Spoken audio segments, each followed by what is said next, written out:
Halo, assalamualaikum warahmatullahi wabarakatuh. Ketemu lagi bareng aku, Aimee Milisat. Nah, sesuai dengan judul di YouTube aku kali ini, aku mau presentasikan tentang metode analisis media siber. Nah, pasti teman-teman asing banget kan dengan kata-kata ini. Nah, pasti teman-teman juga mikir apa sih maksud dari metode analisis media siber itu? Ya udah, yuk sekarang kita bahas aja. Media siber adalah segala bentuk media yang menggunakan wahana internet dalam melaksanakan kegiatan jurnalistik, serta memenuhi persyaratan Undang-Undang Pokok Pers dan standar perusahaan pers yang ditetapkan oleh Dewan Pers. Sekarang kita akan membahas tentang metode baru dalam menganalisis media siber. Kristen Food itu menegaskan, diperlukan suatu pendekatan atau metode baru dalam melihat realitas di media siber, khususnya untuk mengupas bagaimana budaya siber itu diproduksi. Nah, makna yang muncul pada relasi dan juga pola sehingga bagaimana hal itu berfungsi di ruang siber. Suatu realita budaya yang ada di media siber itu teman-teman juga tidak bisa dilihat dari sekedar konten semata, tetapi juga harus melihat bentuk atau form dari media itu sendiri.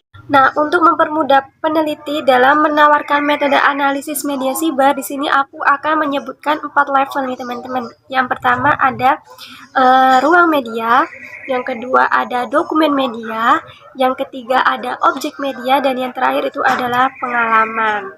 Oke, next kita akan bahas tentang yang pertama, yakni ruang media. Nah, ruang media ini adalah level yang dapat mengungkapkan bagaimana struktur media jurnalisme warga. Nah, di level ruang media ini, peneliti pada intinya akan menguraikan dari sisi teknologi. Nah, bagaimana sih perangkat media siber itu berlaku dan memiliki aturan? Untuk level ini, analisis juga bisa digunakan, dapat menggunakan etnografi virtual atau analisis itu.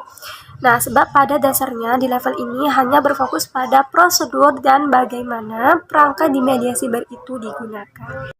Yang kedua ada dokumen media. Nah, di level dokumen media ini itu digunakan untuk melihat bagaimana isi sebagai suatu teks dan makna yang terkandung di dalamnya. Nah, dipublikasikan melalui media siber karena di level inilah peneliti media siber bisa mengetahui bagaimana representasi dari pengguna atau khalayak itu sendiri. Beragam model analisis penelitian bisa digunakan untuk menganalisis level ini, seperti analisis isi etnografi, framing, wacana, semiotika, atau teknik lainnya. Dan yang ketiga ini ada objek media nih teman-teman. Nah, pada level ini objek media merupakan unit yang spesifik karena peneliti bisa melihat bagaimana aktivitas dan interaksi pengguna maupun antar pengguna nih, baik dalam unit makro maupun mikro. Nah, juga dalam level ini data peneliti ini bisa berasal dari teks yang ada di media siber maupun konteks yang berada di sekitar teks itu. Jelas kita ada pengalaman teman-teman. Nah, pada level pengalaman media ini itu menjadi jembatan antara dunia virtual dan juga dunia nyata, terutama untuk melihat dan mengungkapkan bagaimana motif yang melandasi pengguna dalam memanfaatkan dan juga mempublikasikan isi di media jurnalisme warga, serta untuk melihat apakah yang terjadi di dalam jaringan online juga memberikan pengaruh pada dunia nyata yakni offline.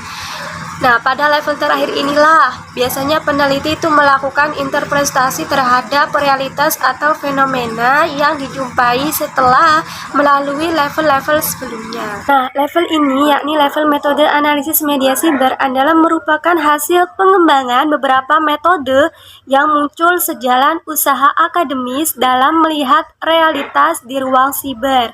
Nah, pendekatan dalam metode realitas penggunaan internet itu juga didasarkan pada kategori yang dikembangkan oleh David Bell 2001 serta etnografi virtual dari Kristen Hein 2002 and Kristen Food 2006. Nah, gimana nih teman-teman? Sudah paham atau belum? Semoga apa yang aku sampaikan ini bisa memahamkan ya.